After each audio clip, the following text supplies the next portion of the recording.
Hi, I'm Alois from Ping Skills. Today we're going to break down the push into its finest detail.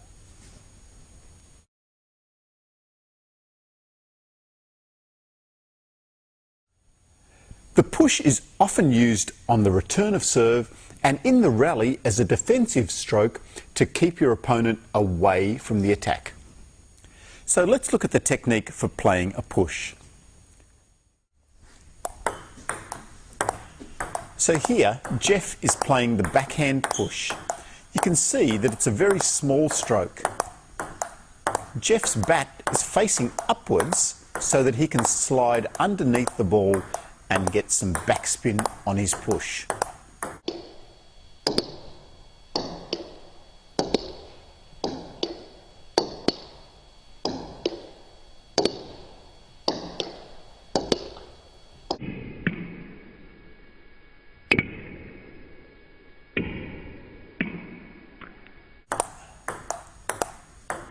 The push is quite a defensive stroke, so you're not really trying to hit a winner with the push.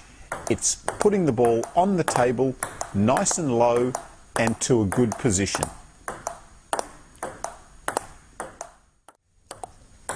As the push gets shorter, the stroke becomes smaller until you're almost just using your fingers and your wrist to push the ball over the net. To generate more spin, you can start to open up the bat so that you're really coming underneath the bottom of the ball there. You can also start to use more wrist to get more spin on the ball. This takes a lot of practice and very good touch. So you want to keep the ball low because it's going to make it harder for them to attack. You want to start to put more spin on the ball, again, because it's going to make it harder for them to make the attacking stroke. So if you can start to generate a little bit more spin, that makes a harder ball for your opponent. When you're trying to push the ball short, don't be afraid to try and get the ball to touch the net and go over. That is the ideal short push. So don't aim to get the ball here, aim to get the ball here.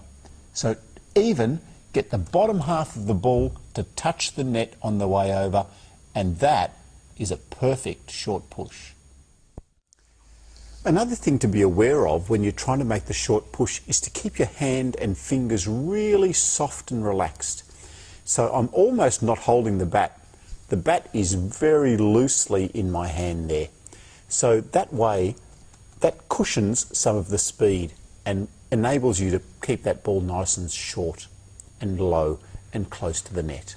So let's think about nice and soft with your hands and your fingers. When you're short pushing, still don't forget about placement. Everyone will have a preferred side that they like to short push from. So if your opponent likes to short push on the forehand, keep the ball onto their backhand side and vice versa. When short pushing, you also need to try and get the ball as early as you can. From here, it's easier to get the ball close to the net because it's a shorter distance. From back here, it's very difficult to get the ball close to the net on the other person's side.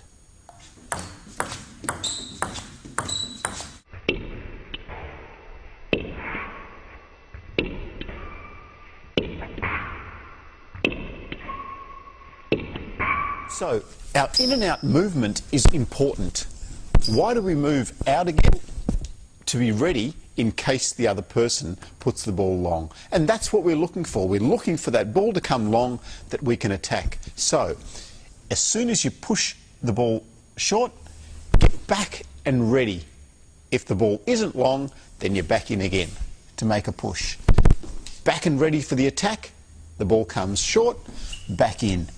Back and ready, here it comes, now I can attack the ball.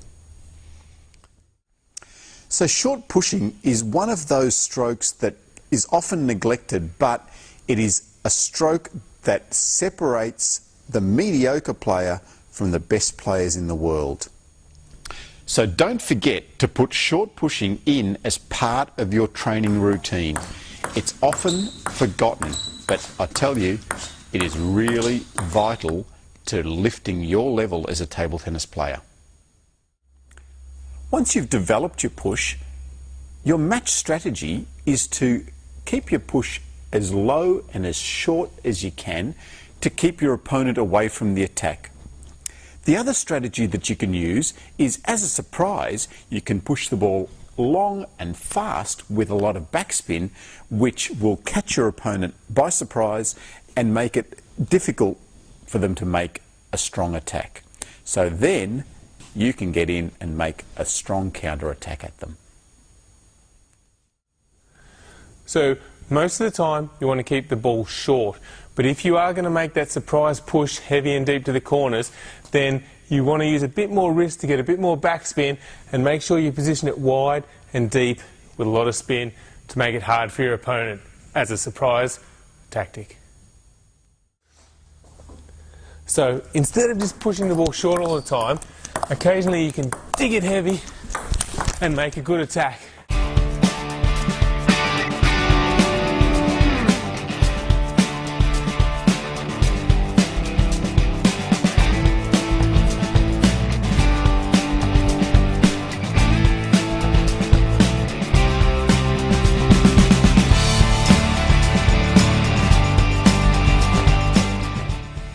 So as a surprise tactic, instead of just pushing short all the time, you can dig the ball deep.